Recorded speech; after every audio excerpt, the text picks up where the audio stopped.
नमस्ते गुरुजी। जय गुरुजी महाराज। जय गुरुजी साध संगत जी। मल्टीलिंगुअल ग्लोबल सेवादार टीम की तरफ से आपका स्वागत है।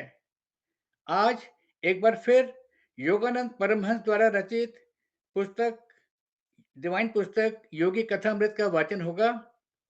आज का session Akash Sethi uncle ji manage करेंगे। Over to you Akash Sethi uncle. जय गुरु जी।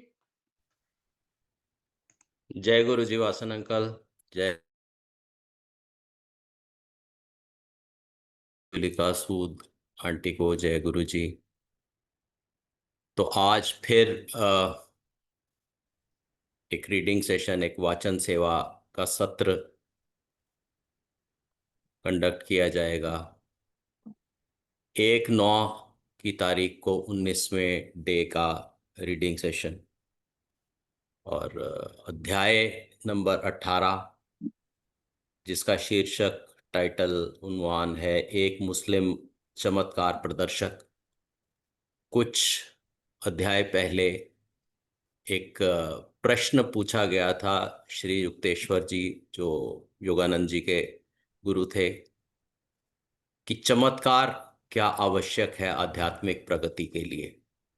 तो उन्होंने उसका बहुत स्पष्ट एक उत्तर दिया था कि चमत्कार कर पाना आध्यात्मिक प्रगति से बहुत ज़्यादा ताल्लुक नहीं रखता है।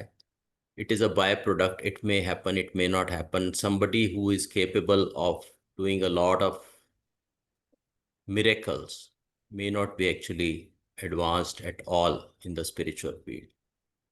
तो उसी तर्ज पे, उसी थ्योरी पे, उसी शिक्षा पे विस्तार करता हुआ ये अध्याय आज का एक मुस्लिम चमत्कार प्रदर्शक। और वाचन सेवा आज ड्यूटी मिली है, कर्तव्य मिला है मधुलिका सूद आंटी को, जिनके बारे में ये कह सकता हूँ कि उनका जो विस्तार करने का, एक्सप्लेन करने का, डिस्क्राइब करने का और अर्थ समझाने का तरीका है, बेहद बेहतरीन है, लाजवाब है। तो उनसे प्रार्थना है, गुजारिश है कि आज का सत्र शुरू करें। मधुलिका सूद aunty ji.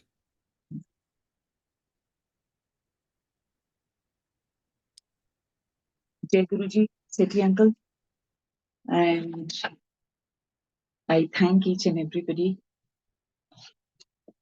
who is doing their seva at this platform. And yes, today it was suddenly long forgotten that I had to do this, and I was just rushing for some work, and I was reminded by Vasan uncle. Thank you so much. And today we start this मुस्लिम चमत्कार प्रदर्शक। कई वर्ष पहले ठीक इसी कमरे में जहां तुम अभी रहते हो, एक मुस्लिम चमत्कार प्रदर्शक ने मेरे समक्ष 4 चमत्कार दिखाए थे। नाउ आई थिंक ये युक्तेश्वर जी योगानंद जी को बोल रहे हैं। श्री युक्तेश्वर जी मेरे नए कमरे में पहली बार आए, तब उन्होंने ये बात कही। श्री रामपुर कॉलेज में प्रवेश लेने के तुरंत बाद ही मैंने निकट स्थित पंथी नामक छात्रावास, पंथी is the name of छात्रावास is the hostel, में एक कमरा ले लिया था। ये गंगा तट पर स्थित पुराने ढंग का ईंटों का एक भवन था। ये कैसा संयोग है गुरुदेव, क्या ये नव श्रृंगारित दीवारें स्मृतियों को अपने में छिपाए इतनी पुरातन हैं? अपने सीधे साधे तरीके से सजाए गए कमरे में मैंने नए कौतूहल के साथ दृष्टि दौड़ाई। ये एक लंबी कहानी है। मेरे गुरु पूर्व स्मृतियों को ताजा करते हुए मुस्कुराए। उस फकीर का नाम अफजल खान था। एक हिंदू योगी के साथ अनायास भेंट हो जाने के फलस्वरूप उसे असाधारण सिद्धियां मिल गई थी। Now, युक्तेश्वर जी, गुरु जी बता रहे हैं उनको कि what had actually happened in that room where Yoganand ji was presently living in. बेटा मुझे बहुत प्यास लगी है, थोड़ा पानी ला दो। अफजल के एक बचपन में पूर्वी बंगाल के एक छोटे से गांव में एक दिन एक धूसरित सन्यासी ने उससे याचना की। Now there was a yogi who had approached Afzal and he had asked for some water. बाबा जी, मैं तो मुसलमान हूँ, आप हिंदू होकर मेरे हाथ का पानी कैसे पिएंगे? अब उन्होंने तो बोला कि भाई मैं तो मुसलमान हूँ, मैं आपको अगर पानी दूंगा तो आप पी लेंगे? मैं तुम्हारी सत्यशीलता से प्रसन्न हूँ। उन्होंने योगी जी ने कहा कि मैं तुम्हारी ट्रुथफुलनेस से आई एम हैप्पी। बेटा मैं जाति भेदभाव और छुआछूत के अधर्मपूर्ण नियमों का पालन नहीं करता, जाओ जल्दी से पानी लेकर आओ। अब यहाँ पर देखिए कितनी सुंदर बात है कि कई बार हमने सुना और कई योगियों के मुख से सुना छुआछूत, casteism, caste system, nobody believes in that. It has been created by the world. इसकी कोई जगह नहीं है छुआछूत की, क्योंकि ये गुरुजी ने कई बार हमें समझाया है। कोई पढ़े वेद, कोई कते, तो हम सब ये this is a self created casteism is self created. It was never, it doesn't exist in the spiritual realm. Afzal की श्रद्धापूर्ण आज्ञाकारिता से प्रसन्न होकर सन्यासी ने प्रेम भरी दृष्टि से उसकी ओर देखा। नाउ अफजल की रेवरेंट ओबीडियंस जो थी उससे वो खुश हो गए योगी जी, और उन्होंने उनकी तरफ प्रेम भरी दृष्टि से देखा। He looked upon him with lot of love. तुम्हारे पिछले जन्मों के कर्म बहुत अच्छे हैं, उसने विचार मग्न होकर कहा। नाउ देखिए, जो योगीज होते हैं उनको पता है आप क्या करके आए हैं, तो इससे साफ साफ पता होता है कि वो भी काफी पहुंचे हुए थे। और उन्होंने कहा मैं तुम्हें एक योग प्रक्रिया सिखा रहा हूं। I am going to teach you a yoga method, जिसके द्वारा अदृश्य लोकों में से एक लोक पर तुम्हारी सत्ता स्थापित हो जाएगी। उन्होंने कहा कि I am going to teach you a certain yoga method and you will be able to command over one of the invisible realms. देखिए कई लोग हैं, है ना, ये तो स्थापित हो चुका है, और काफी सारे ऐसे इनविजिबल रेल्स में जिसमें हमको ना पता है और ना हमारी वहां तक पहुंच है। तो अब अफजल के क्योंकि कर्म अच्छे हैं, तो इन्होंने जो एक रेवरेंट ओबीडियंस दिखाई और जो उन्होंने थोड़ी सी भी सेवा करी, उसका फल देखिए उनको क्या मिल रहा है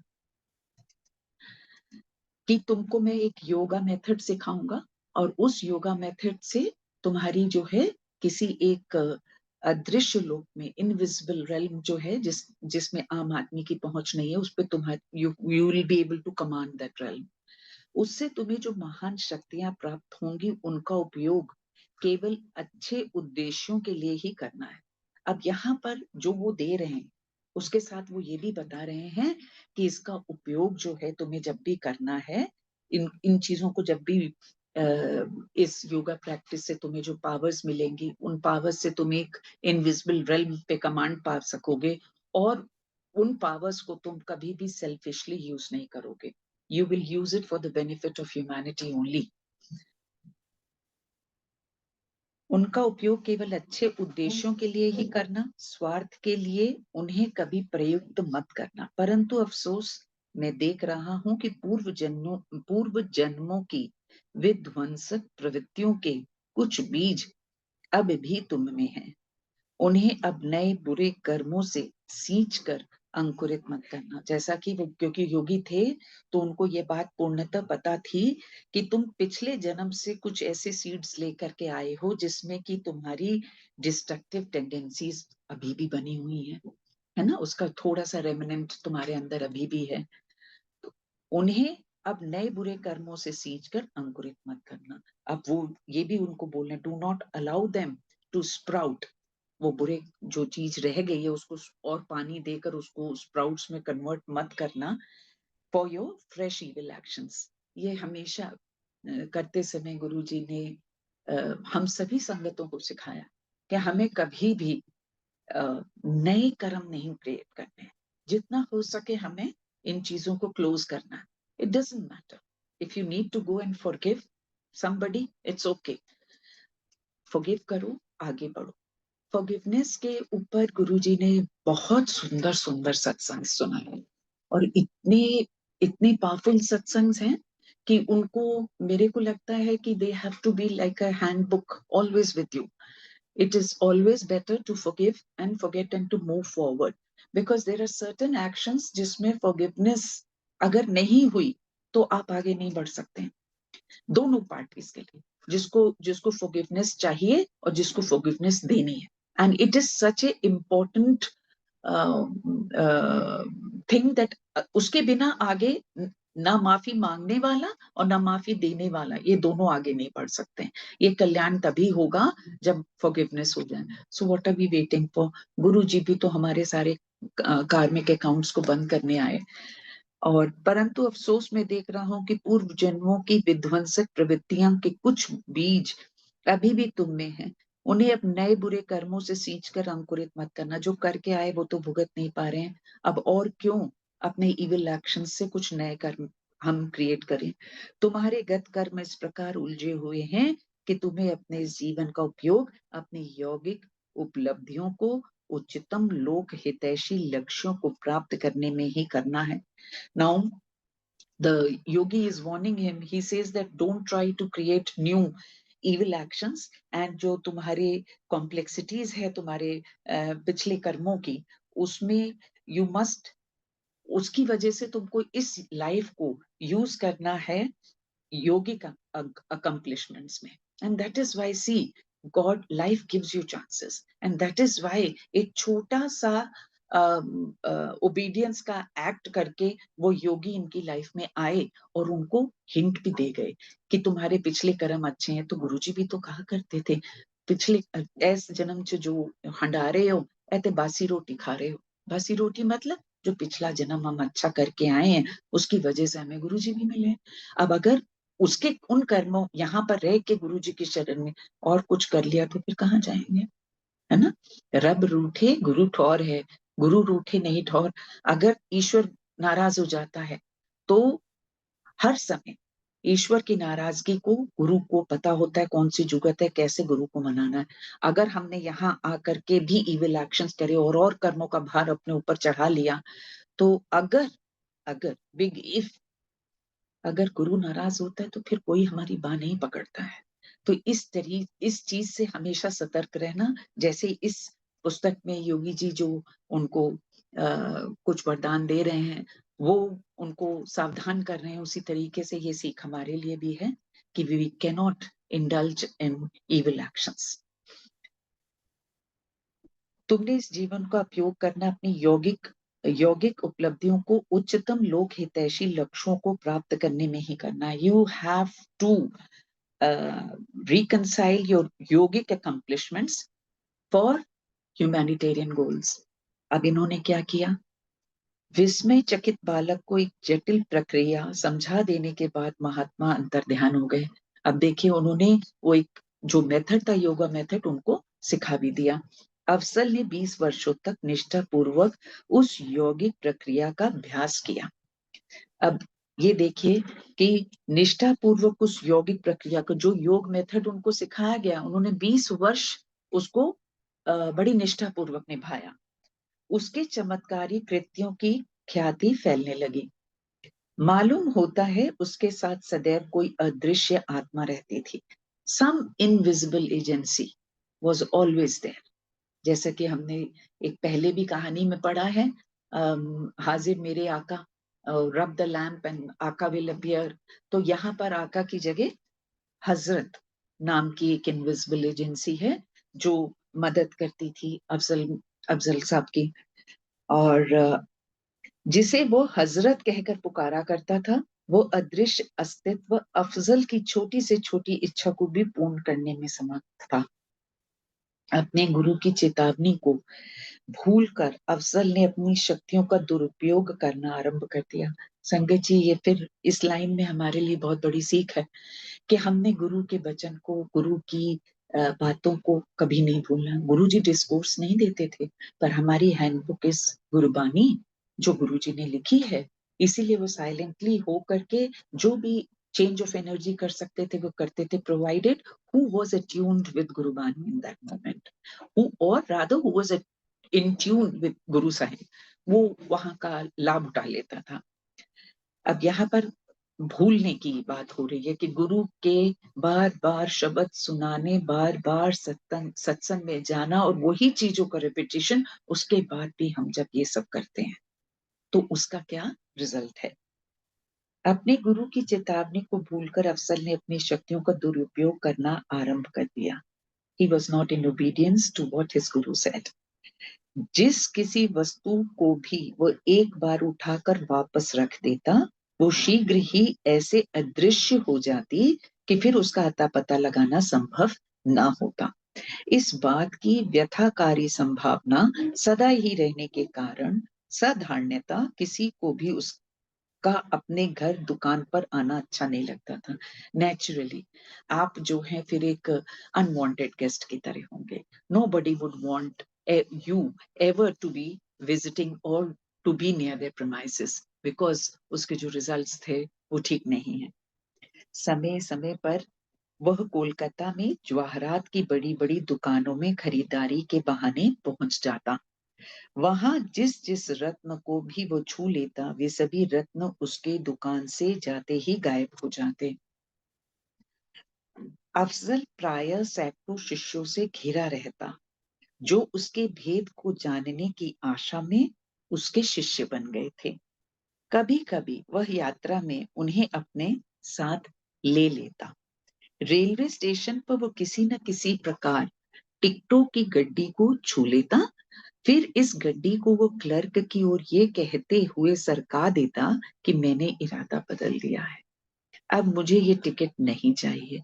परंतु जब वो अपनी शिष्य मंडली के साथ ट्रेन पर सवार हो जाता, तब सबके लिए आवश्यक टिकटें उसके पास होती।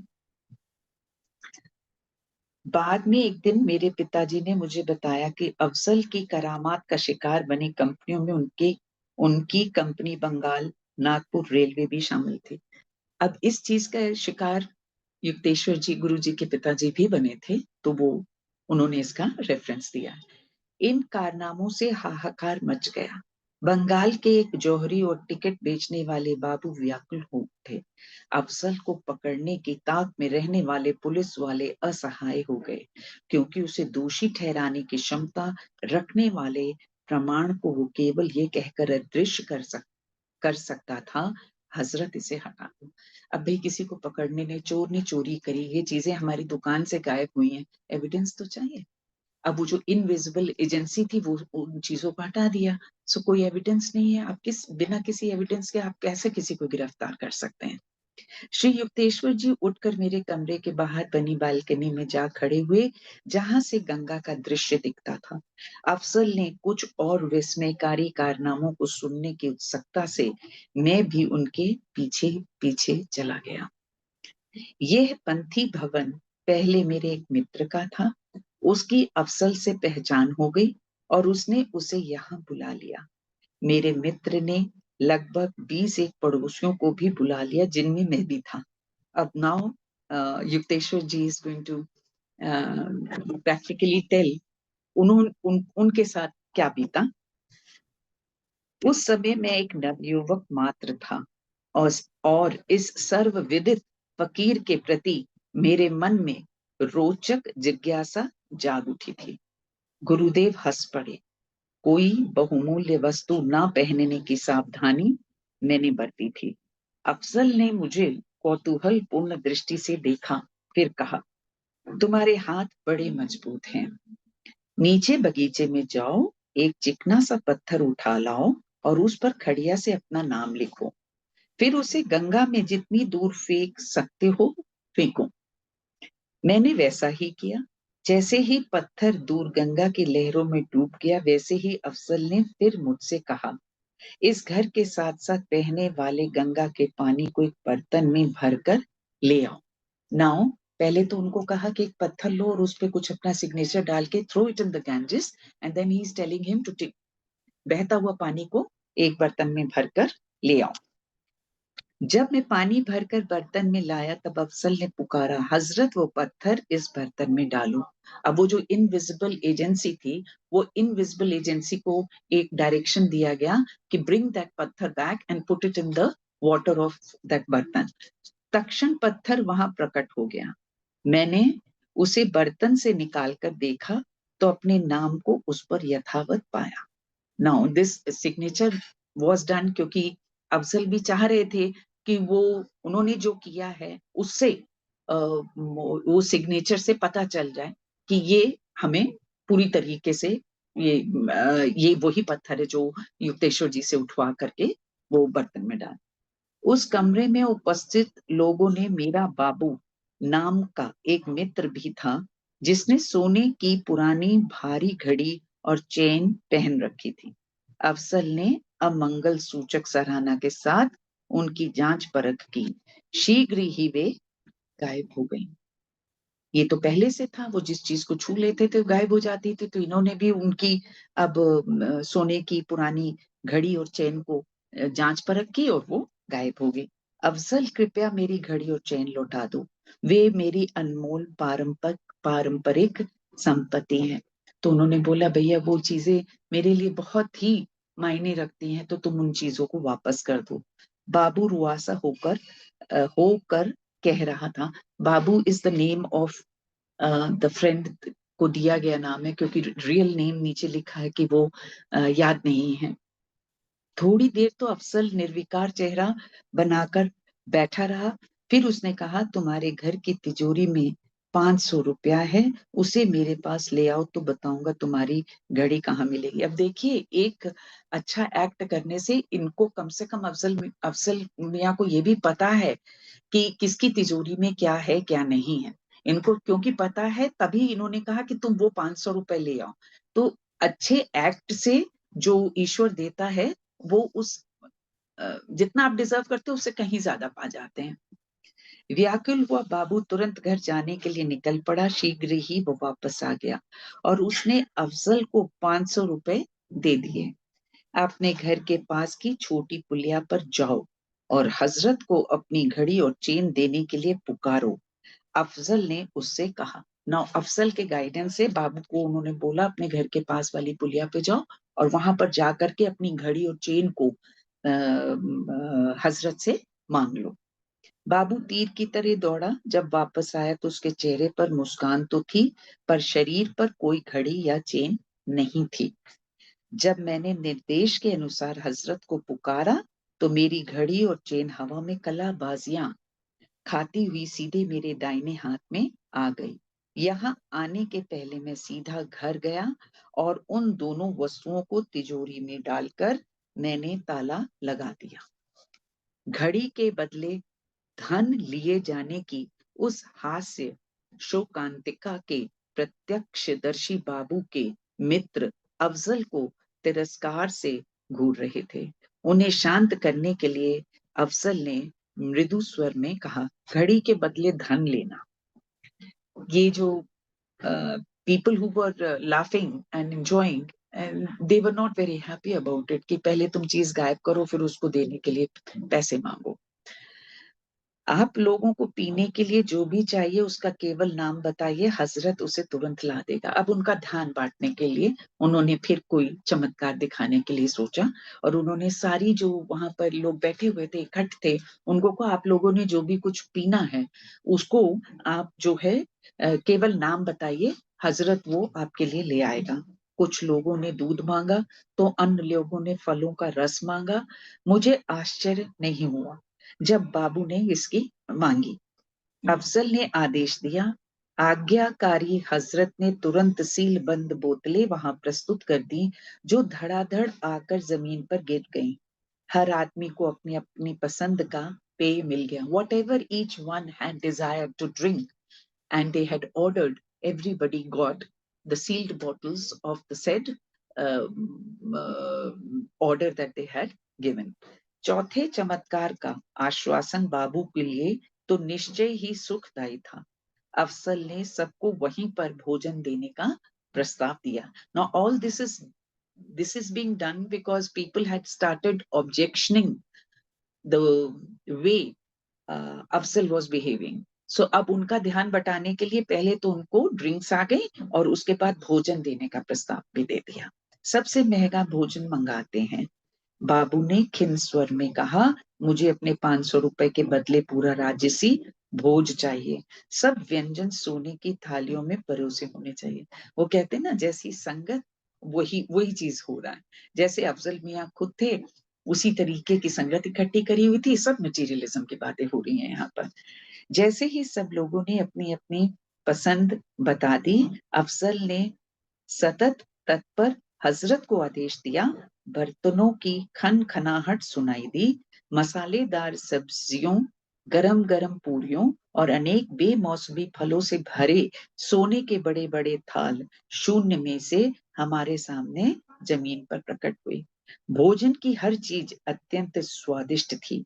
1 घंटे तक खाना पीना चलने के बाद हम लोग कमरे से बाहर जाने लगे। इतने में बड़े जोर की खनखनाहट की ध्वनि सुनाई दी, मानो सब बर्तनों को एकत्र किया जा रहा हो। हमने मुड़कर देखा तो वहां थालियों की या बचे हुए भोजन की कोई भी निशानी शेष नहीं थी। एक कहावत है, जैसी कमाई वैसी बरकत, जैसा करोगे वैसा पाओगे। जो जैसे चीज आती वैसे चली जाती। अब देखिए, कोई भी लॉन्ग लास्टिंग चीज नहीं है। वो आई और तुरंत गायब भी हो गई, पता भी नहीं चला कि यहाँ पर कभी भोजन था। तो ये हमें आगे और क्लियर होगा। गुरुजी में बीच में ही बोल पड़ा, यदि अफजल सोने की थालियों जैसी चीजें भी इतनी आसानी से प्राप्त कर सकता था तो उसे दूसरों की संपत्ति की लालसा क्यों थी? ये बात बहुत अच्छी है, क्योंकि ये बिल्कुल एकदम ये जो हमने अभी संदर्भ पढ़ा, ये तो बिल्कुल एक मैजिकल लग रहा है कि वो जैसे एक क्या कहते हैं कि स्टोरीज में होता है कि आया और तुरंत अपीयर हो गया और वो गायब हो गया। सो जो क्वेश्चन है ये बहुत इंटरेस्टिंग है। अफजल आध्यात्मिक दृष्टि से बहुत उन्नत नहीं था। He was not very spiritually advanced. Yukteshwar ji ने कहा, योग की एक विशेष प्रक्रिया पर प्रभुत्व पा लेने से उसकी पहुंच एक ऐसे सूक्ष्म लोक तक हो गई थी जहां किसी भी इच्छा को तुरंत मूर्त रूप दिया जा सकता था। उसने ये बिल्कुल कह रहे हैं वो स्पिरिचुअली, पता नहीं उनकी साधना में कहाँ तक स्पिरिचुअल भाव था, और या ये पिछले वो जो योगी जी ने कहा था कि तुम्हारे जो पिछले जन्म के कुछ इविल एक्शंस के जो बीज हैं वो अब भी तुम में रह गए हैं। तो कहीं ऐसा ना हो कि तुम वो उसकी वजह से तुम यहाँ पर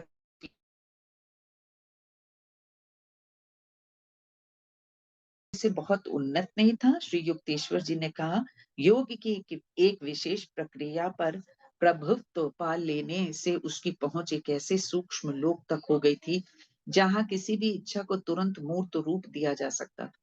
हजरत जो उस सूक्ष्म लोक के सूक्ष्म लोक का एक जीव था, की सहायता से अफजल अपनी प्रबल इच्छा शक्ति से द्वारा सूक्ष्म ऊर्जा से किसी भी वस्तु के अणुओं को खींचकर उस वस्तु को प्रकट कर सकता था। अब उसमें क्या है,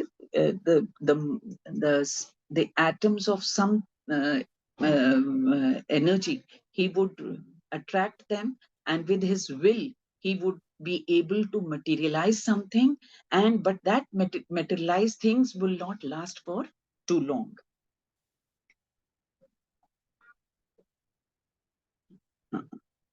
परंतु इस प्रकार सूक्ष्म शक्ति को मूर्त रूप देकर तैयार की गई वस्तुओं की रचना ही ऐसी होती है कि ये थोड़े समय के लिए ही अस्तित्व में रह सकती है। जैसे कि योगानंद जी को जब एक ताबीज पहनाया गया था और वो ताबीज भी अचानक गायब हो गया था, और हमारी संगत में पौला आंटी हैं जिनके हस्बैंड जब अंडमान निकोबार आइलैंड में पोस्टेड थे तो उनको एक सोने का त्रिशूल, 3 लोग आए थे और वो 3 लोग आए और उनको मतलब आई एम रियली सरप्राइज कि कैसे वो नेवी के उसमें चले गए और जा करके उनको उन्होंने एक त्रिशूल सोने का दिया और उन्होंने बोला जब अब ये तुम्हारे आने वाले साल बहुत डिफिकल्ट हैं और जब तुम्हारा समय ठीक हो जाएगा तो ये त्रिशूल अपने आप चला जाएगा, है ना। और वो त्रिशूल कहाँ गया वो ढूंढते रहे और गुरुजी ने फिर उनको बताया भी कि वो त्रिशूल का काम पूरा हो गया था, तुम्हारा समय ठीक है। एंड द त्रिशूल went back to some Shankaracharya मंदिर इन कश्मीर। मैं हंस पड़ा, वो भी तो कभी कभी अनोखे ढंग से गायब हो जाता है। अब उनको अपने आई एम सॉरी,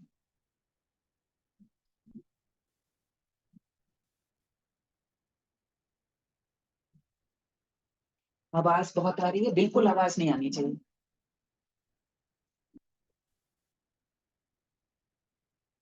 अब मैं हंस पड़ा, वो भी तो कभी कभी अनोखे ढंग से गायब हो जाती है। Now he was remembering how his tabeez had gone, that is why he was laughing over that. Afzal ईश्वर प्राप्त संत नहीं था। अब जैसे संत गुरु साहेब हैं या युक्तेश्वर जी हैं या योगानंद परमहंसा जी हैं, जो ईश्वर को ही ढूंढ रहे थे और जिनका उद्देश्य ईश्वर था, उस तरीके के संत नहीं थे अफसर। गुरुदेव आगे कहते गए, स्थायी और कल्याणप्रद प्रकार के चमत्कार केवल सच्चे संत ही कर सकते हैं, हमारे गुरुजी या युक्तेश्वर जी, क्योंकि वे सर्वशक्तिमान जगत सृष्टा के साथ एकात्मता प्राप्त कर चुके होते हैं।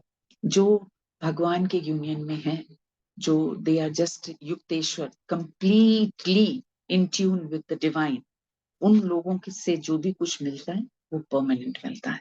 हमारे गुरुजी ने कितने लोगों की बीमारियां ठीक कहीं, वो permanent, it was a permanent thing, it was not that वो रिलैप्स हो गया एंड व्हाटएवर। पर कर्म काटने के लिए अगर थोड़ा सा रह गया तो towards the fag end of life it did come back just to finish the karmic cycle.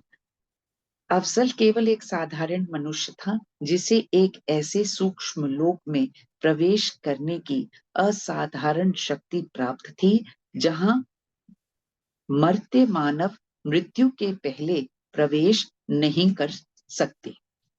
उन्होंने कहा कि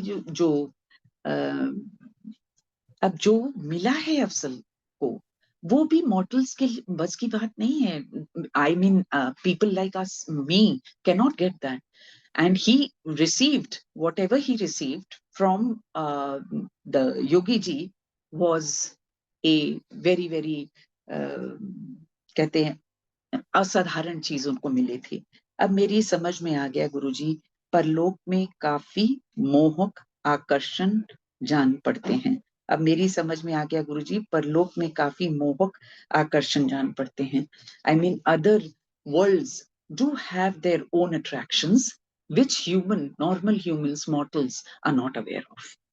गुरुदेव इससे सहमत हो गए। मैंने उस दिन के बाद अफजल को फिर कभी नहीं देखा, परंतु कुछ वर्षों बाद बाबू एक दिन मेरे घर समाचार पत्र में छपी अफजल की खुली स्वीकारोक्ति का विवरण दिखाने आया। मैंने तुम्हें उसके बचपन में हिंदू गुरु से दीक्षा मिलने की जो बात अभी अभी बताई थी, उसकी जानकारी मुझे उसी विवरण से हुई। अब देखिए, ये जैसे सारे yogis, I think they keep diaries. Even Lahiri Mahasaya के बारे में जो भी कुछ दिया गया, उनकी जो डायरीज मिली, उसमें से कई चीजें पता चली और उससे जा करके उन्होंने लिंक किया और उनकी एक किताब बनी है पुराण पुरुष करके। एंड यहाँ पर भी उन्होंने बताया कि उसकी जो एक आई थी स्वीकारोक्ति, और उससे उन्होंने अनुमान लगाया कि ये जो कि हिंदू गुरु से उनको दीक्षा मिली हुई थी। ये बात उस क्या कहते हैं, अपील होती है, क्या कहेंगे इसको, इस वर्ड को, स्वीकारोक्ति। मैं आपसे मदद मांग रही हूँ आकाश अंकल।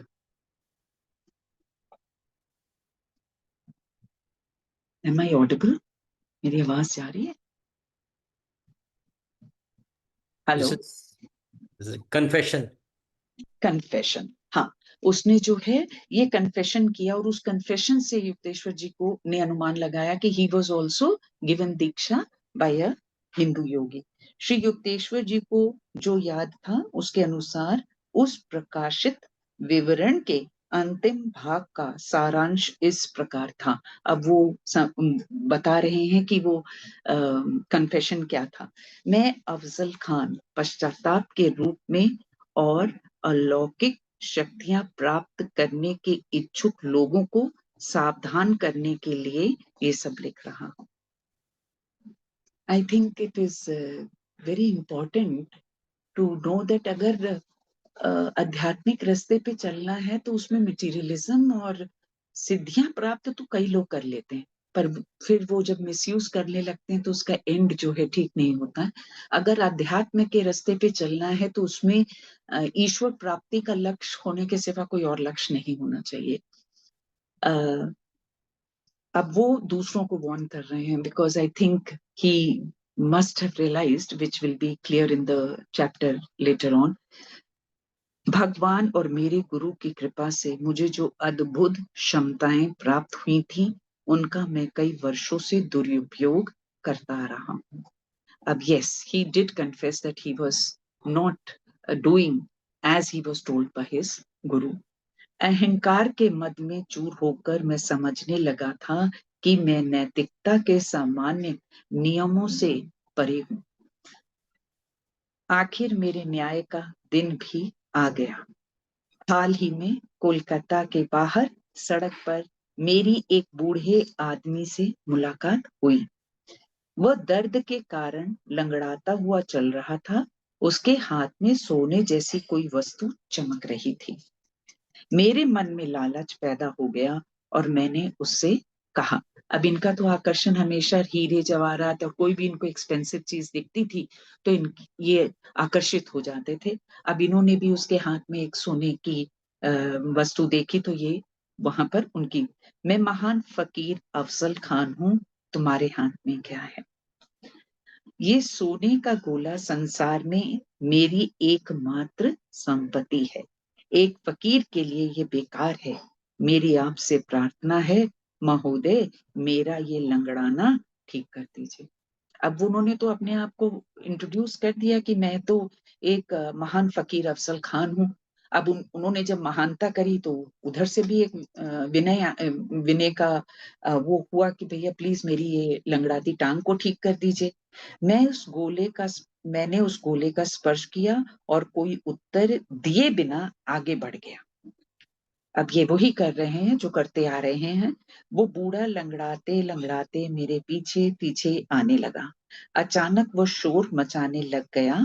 मेरा सोना गायब हो गया। जब मैंने उसकी ओर कोई ध्यान नहीं दिया तब वह अचानक बुलंद आवाज में बात करने लगा जो उसके जीर्ण शीर्ण शरीर से निकलती बड़ी ही अजीब लग रही थी।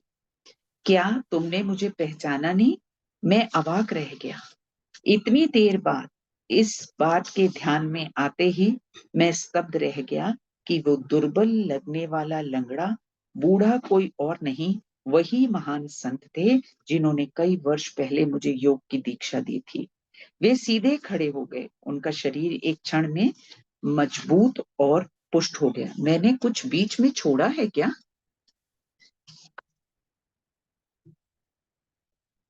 It is a short chapter, it's just 8 pages. अच्छा। मेरे को लगा कि ये चैप्टर क्यों इतनी नहीं। जल्दी खत्म होने पे आ रहा है, इसलिए। मैं महान फकीर अफजल खान हूँ, तुम्हारे हाथ में क्या है? ये सोने का गोला संसार में मेरी एकमात्र संपत्ति है। एक फकीर के लिए ये बेकार है। मेरी आपसे प्रार्थना है महोदय, मेरा ये लंगड़ाना ठीक कर दीजिए। मैंने उस गोले का स्पर्श किया और कोई उत्तर दिए बिना आगे बढ़ गया। वो बूढ़ा लंगड़ाते लंगड़ाते मेरे पीछे पीछे आने लगा। मेरे को लगता है कि हमारे अंदर की कॉन्शियस खत्म हो जाती है। उनको उनका लंगड़ानापन नहीं दिख रहा और उनको सिर्फ ये दिख रहा है कि मैं कैसे उस सोने के गोले को टच करूं, अपना मिडास टच दूं और उसको गायब करूं। मेरा सोना लंगड़ा बूढ़ा लंगड़ाते, मैंने उस गोले का स्पर्श किया और कोई उत्तर दिए बिना आगे बढ़ गया। वो बूढ़ा लंगड़ाते लंगड़ाते मेरे पीछे पीछे आने लगा। अचानक वो शोर मचाने लग गया। मेरा सोना गायब हो गया। जब मैंने उसकी ओर कोई ध्यान नहीं दिया, तब वो अचानक बुलंद आवाज में बात करने लगा, जो उसके जीर्ण शीर्ण शरीर से निकलती बड़ी ही अजीब लग रही थी। क्या तुमने मुझे पहचाना नहीं? मैं अवाक रह गया। इतनी देर बाद इस बात के ध्यान में आते ही मैं स्तब्ध रह गया कि वो दुर्बल लगने वाला लंगड़ा बूढ़ा कोई और नहीं, वही महान संत थे जिन्होंने कई वर्ष पहले मुझे योग की दीक्षा दी थी। वे सीधे खड़े हो गए, उनका शरीर एक क्षण में मजबूत और पुष्ट हो गया। अब तो ये रियल मिरेकल था कि वो तो कोई लंगड़ाने वाले नहीं थे, वो तो वही संत थे। वो खुद भी प्रत्यक्ष ये देखना चाहते थे और वो देख रहे थे, सब समझ उनको सब थी। बट स्टिल एक चांस, अगर वहां पर भी ये अपनी उस तरीके का ये मोरालिटी दिखा देते, जैसे इन्होंने दौड़ के उनके ओबीडियंटली इनको पानी वानी पिला दिया था, अगर दिखा देते तो शायद शायद कुछ और कहानी होती। मेरे गुरु की आंखों से अंगारे बरस रहे थे। तो मैं स्वयं अपनी आंखों से देख रहा हूं कि तुम अपनी शक्तियों का उपयोग दुख पीड़ित मानव जाति की सहायता के लिए नहीं, बल्कि एक घटिया चोर की तरह उसे लूटने के लिए करते हो। I mean, whatever he was granted as a boon from that Mahan Yogi was not being utilized for humanitarian goals. वो तो बिल्कुल ही कहते हैं कि एक चोर की भांति लोगों को ठग रहे थे। मैं तुम्हारी सारी शक्तियां वापस लेता हूँ हजरत, अब तुमसे मुक्त हो गया। वो जो इनविजिबल एजेंसी हजरत थे, अब वो उनसे, वही ही was responsible in getting everything to him. ये इनविजिबल एजेंसीज के बारे में मैं एक पॉडकास्ट देख रही थी श्रीएम जी का, and Sri M was in the podcast with Ranveer Allahabadia, and he had materialized a Rudraksh. And then he said, do you want to have Rudraksh? And there was a Rudraksh, and to which Ranveer was very, very surprised. और फिर he blew, और उसमें एक छेद भी हो गया. Which he said, if you want to wear it, I will make a hole in it. And he just blew in it, और उसमें छेद हो गया. तो he did mention the name agency. और ये मैं पढ़ने के बाद सोच रही थी कि what can be that agency, and rightly that agency was that some kind of help is given. और ये दूसरी बार एजेंसी का नाम था when Sadhguru is leading a convoy taking people to Kailash Mansarovar. रास्ते में there are various kinds of people. Sometimes the dog is coming, sometimes the saint is coming, just walking with his dandi and kamandalu. And people did question, and later on they were also hinted with the term agencies. So there are people who disguise themselves invisible. Yogis can become invisible, or they can disguise themselves in any way, but they come for your help. मैंने बेहद दर्द भरी आवाज में हजरत को बार बार पुकारा। ये पहला अवसर था जब वह मेरी अंतर्दृष्टि के सामने प्रकट नहीं हुआ। अब वो अपनी उनसे जब छीन लिया गया, तो उन्होंने सोचा शायद अब मैं चला आवाज दे के देखूं तो शायद हजरत अपीयर होंगे, पर this time there was no हजरत। लेकिन मेरी बुद्धि पर पड़ा एक काला पर्दा अचानक हट गया। मैंने साफ देखा कि मेरी जिंदगी कितनी निंदनीय हो गई थी। All is well that ends well, at least कितना सुंदर रियलाइजेशन हुआ कि उन्होंने जो भी किया उसको एक्सेप्ट किया कि मेरी जिंदगी एक निंदनीय जिंदगी थी और शर्मनाक तरीके से मैंने उसको लीड किया। ये रियलाइजेशन उनको उस समय हो रहा है। मैं सुबुकते हुए गुरुजी के चरणों में गिर पड़ी। मैंने कहा, मेरे पूज्य गुरुदेव, मेरी लंबी नींद को तोड़ने के लिए आप आए, इसलिए मैं आपका शुक्रगुजार हूँ। सो ये बहुत अच्छी बात है कि उन्होंने ये नहीं गिड़गिड़ाया कि मेरी शक्तियां वापस दे दो या कुछ दे दो। उन्होंने कम से कम उस मोमेंट पे रियलाइज किया कि I have really faltered in a big way, and instead of that he said he's asking for forgiveness. मैं आपसे वादा करता हूं कि मैं अपनी सारी सांसारिक महत्वाकांक्षाओं को त्याग कर भगवान का ध्यान करने के लिए पर्वतों में चला जाऊंगा और आशा करता हूं इससे मेरे पाप भरे अतीत का प्रायश्चित हो जाएगा। देखिए कितनी सुंदर बात है कि कोई भी संत आपके सामने है, उनकी मौजूदगी से क्या हो रहा है, आपने जो भी कुछ किया है कन्फेशन के बाद, you are wanting to be forgiven and you are asking for forgiveness, and then he is saying that I will go, मैं पर्वतों पर मैं चला जाऊंगा और आशा करता हूं आप मेरे पाप भरे अतीत का प्रायश्चित हो जाएगा। Now he is wanting to repent for what all he has done during his lifetime after receiving the boon from the महान योगी। मेरे गुरु चुपचाप खड़े सहानुभूति पूर्वक मुझे देखते रहे। अब देखिए महापुरुष होंगे या जो भी होंगे संत, उनका वो अब रियल चरित्र सामने आ रहा है। he was very very sympathetic towards Afzal. आखिर उन्होंने कहा मैं तुम्हारे हृदय की सच्चाई को देख रहा हूँ। देखिए पश्चाताप से कई पाप माफ हो जाते हैं, इस शिव पुराण में भी लिखा है, पर उसके साथ साथ अगर सही ढंग से आप पश्चाताप कर रहे हैं तो चीजें माफ हो जाती हैं। मैं तुम्हारे हृदय की सच्चाई को देख रहा हूँ। ये तो पहुंचे हुए संत हैं जो देख रहे हैं कि कितनी जेन्युइन तरीके से वो क्षमा प्रार्थना कर रहे हैं। शुरुआत के वर्षों में तुमने जो कठोर आज्ञा पालन किया और आज जिस सच्चे प्रायश्चित की आग में तुम जल रहे हो, उसके लिए मैं तुम्हें एक वर देता हूं। अब देखिए कुरान में मैंने पूरी नहीं पढ़ी, पर जितना मैंने पढ़ा उसमें एक बहुत सुंदर चीज थी कि अल्लाह ताला आपके हर नेक ख्याल के लिए भी आपको बहुत ब्लेस करते हैं।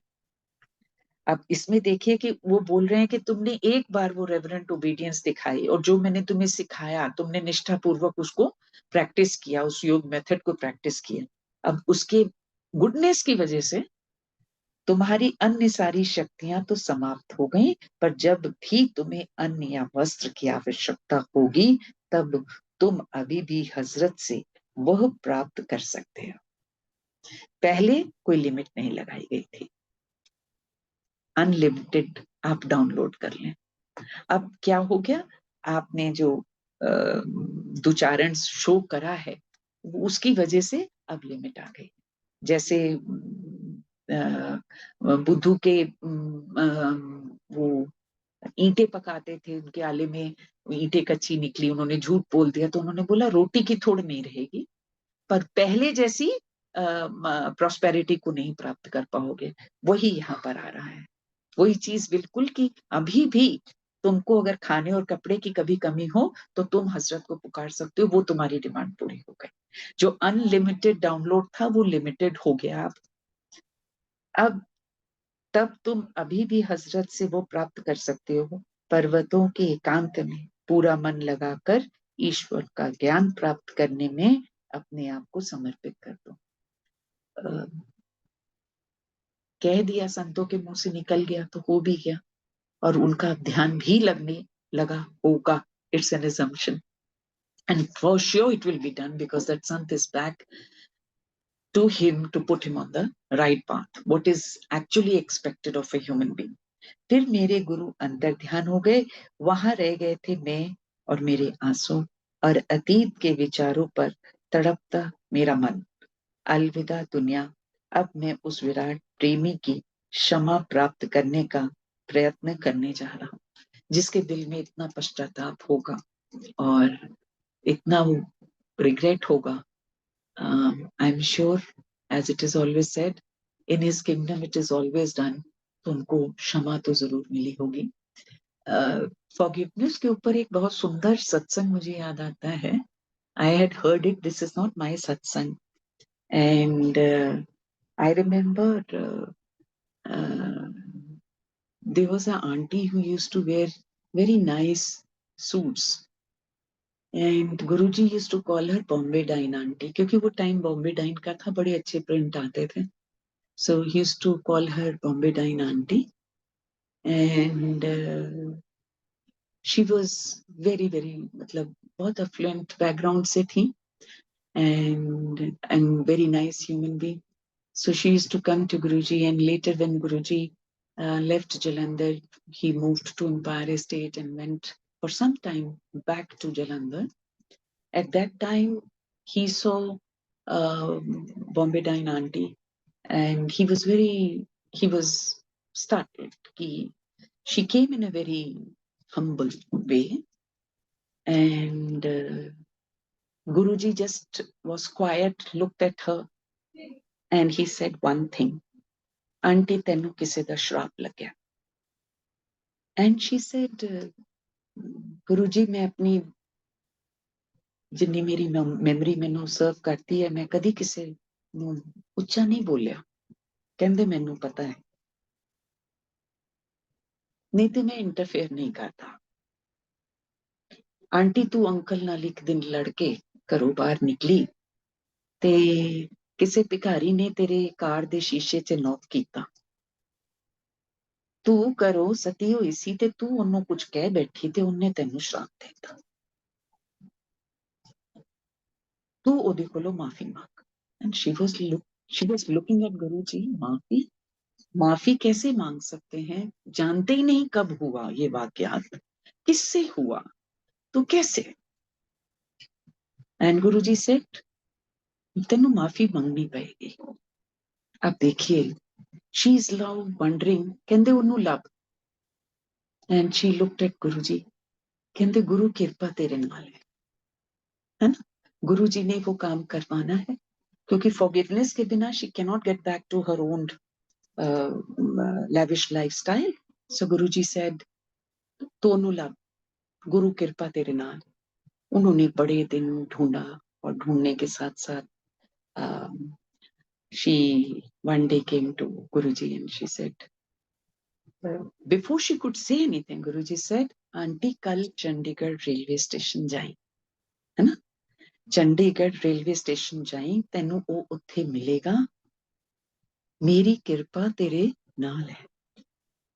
And she went and telepathically, Guruji guided her to that beggar, and she went and she apologized, and he was like, मैंने कब कहा कब नहीं कहा मुझे तो याद भी नहीं। She said, आप मेरे गुरु की वजह से मैं यहाँ आई हूँ, आप मुझे माफ कर दें।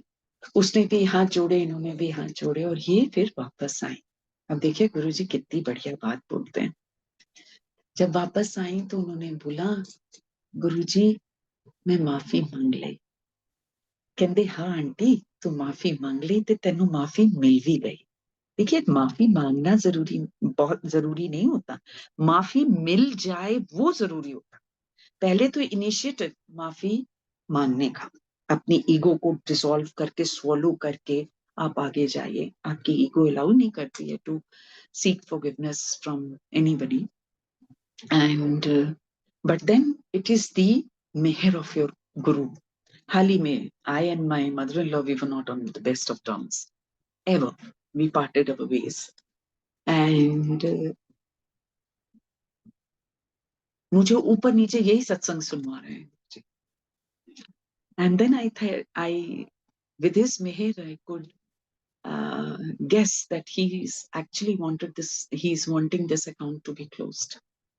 And as I said, it's not easy. Your ego comes and stands in between.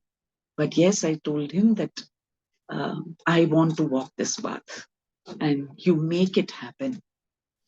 And I could, with his meher, I could just swallow everything, my anger, my ego, everything. And I went and I said, whatever I have done to you, knowingly, unknowingly, I want you to forgive me. And I also don't have anything in my heart for you. And let's liberate each other with this kind of anger and hatred or whatever. So I felt so much better. This is my very recent, not even a week-old experience, which I'm sharing. But how much ऐसा लग रहा था कि मेरे शरीर मेरा बड़ा हल्का हो गया, मुझे मेरे अंदर एक नई एनर्जी है, and I can do even much more than I could do before.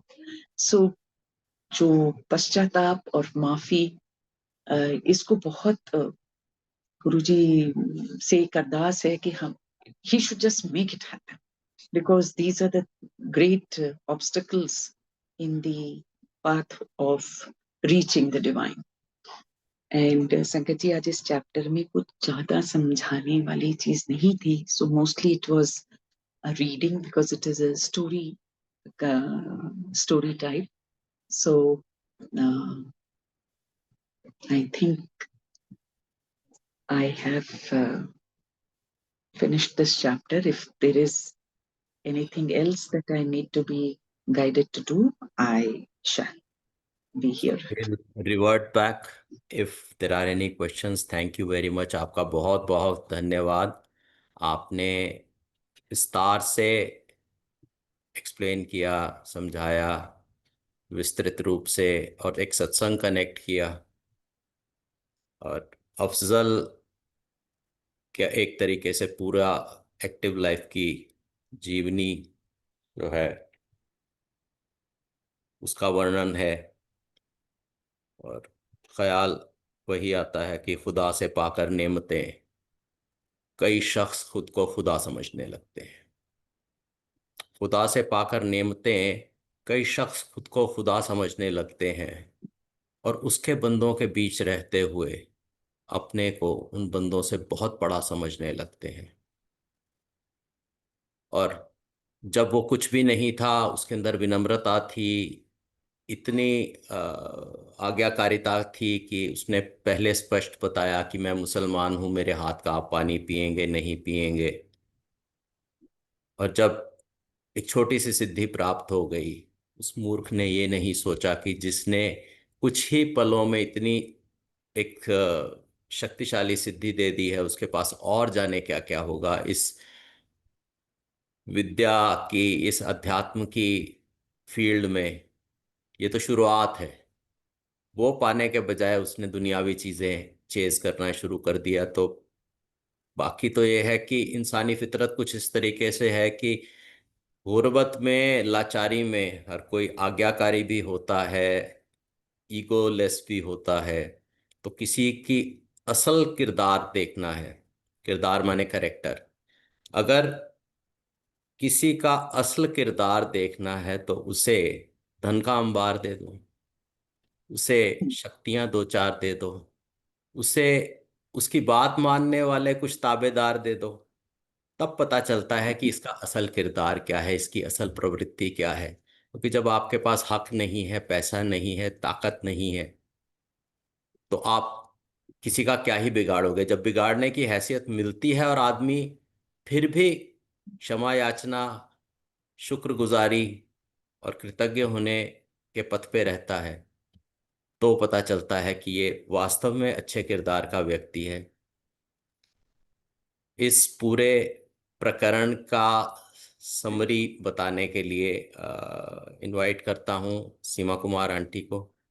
कृपया आप इसको समराइज करें और शेयर करें संगत जी के साथ. जय गुरु जी सब संगत को. अंकल, आप इतना, आपने और मधुलिका आंटी ने इतना अच्छा बोला, और इतना सिंपल चैप्टर था, उसके इतना आपने गहराई में तत्व निकाला है कि अब मेरे कुछ खास बोलने को नहीं है. But still I will say, सबसे पहले मधुलिका आंटी के लिए है कि आपने उनके लिए बोला कि उनका जो परसेप्शन है उनकी बहुत प्रशंसनीय है और लाजवाब है.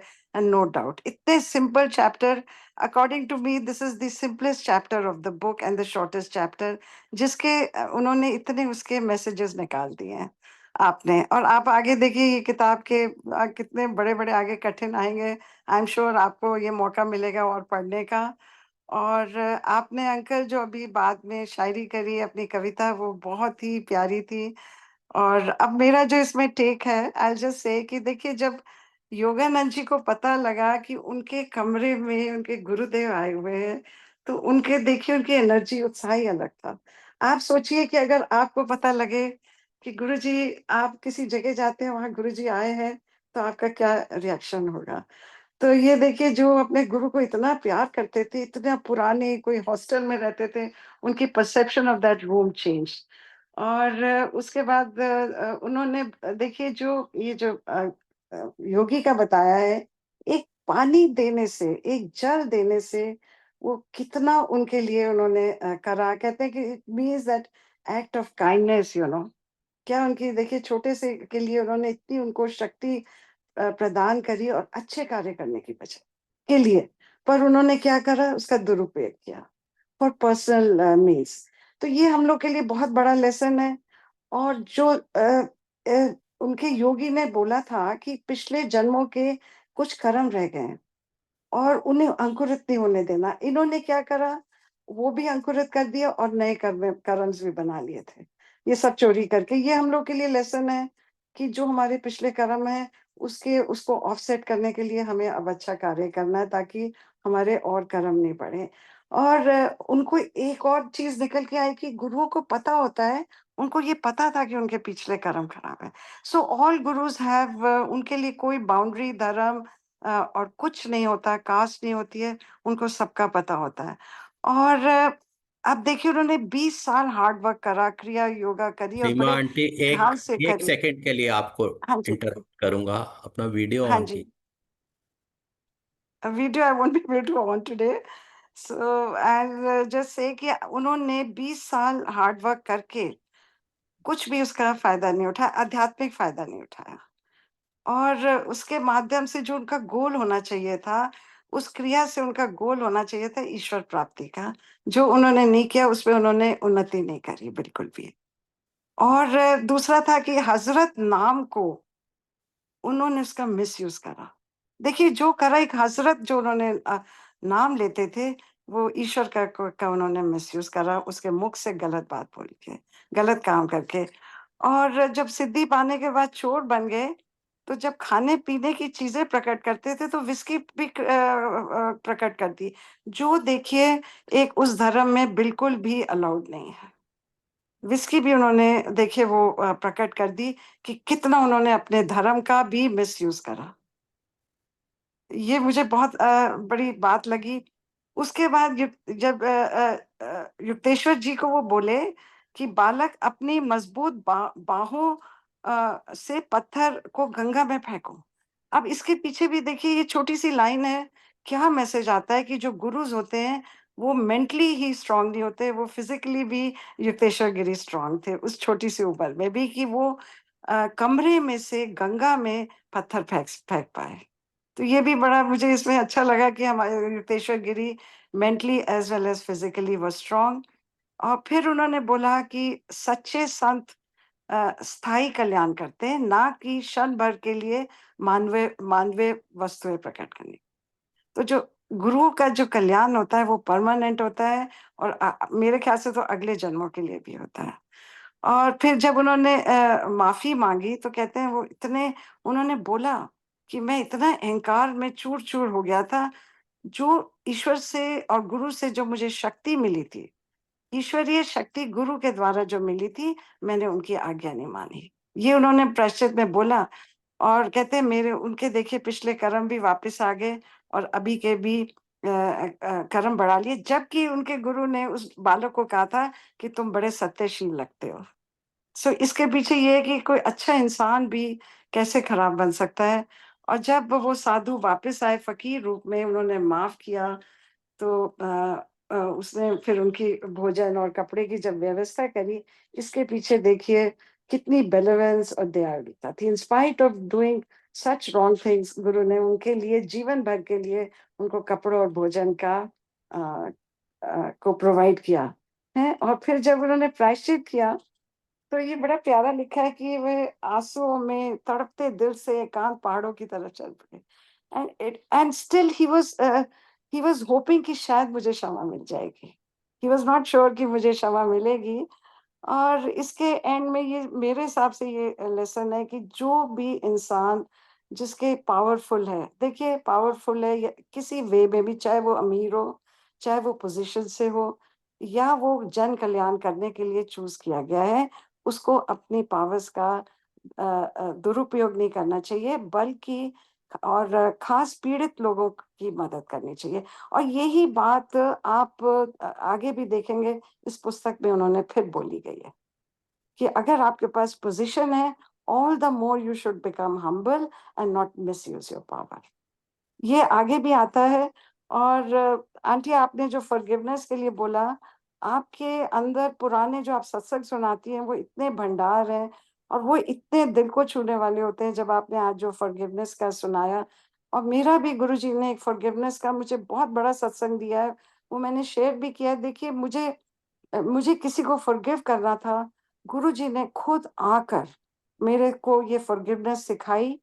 और संगत जी इतनी क्लियरली मुझे सिखाई, और उस फॉरगिवनेस के पीछे मैंने 12 मैसेजेस निकाले हैं अपने गुरु के उस फॉरगिवनेस देने में। जबकि आपने बोला कि दिल से माफ करना चाहिए, अभी भी कहीं मेरे अंदर एक छोटा सा एक बिंदु कांटा है, पर वो ये जो गुरु जी ने मुझे इतनी इस फॉरगिवनेस पे शिक्षा सिखाई, उसको मैं भूल नहीं सकती। सो ये पुस्तक बहुत प्यारी पुस्तक है। इट कमांड्स रिस्पेक्ट, एंड ये मोतियों से, इसमें हीरे जवाहरत है इस पुस्तक के। तो thank you very much. And आप जब दोनों का कॉम्बिनेशन होता है तो ये और किताब निखर के आती है, ये मैंने नोट किया है अंकल और आपका। धन्यवाद सीमा आंटी, आपने दो चीजें ऐसी मेंशन कर दी कि मन ललचा गया कुछ कहने के लिए। एक तो आपने कहा विस्की वाली बात, वहां पे मात्र आप देखिए कि जब आप किसी से दुश्मनी करते हैं, दुर्भावना रखते हैं, तो आप एक कुचक्र में फंस जाते हैं।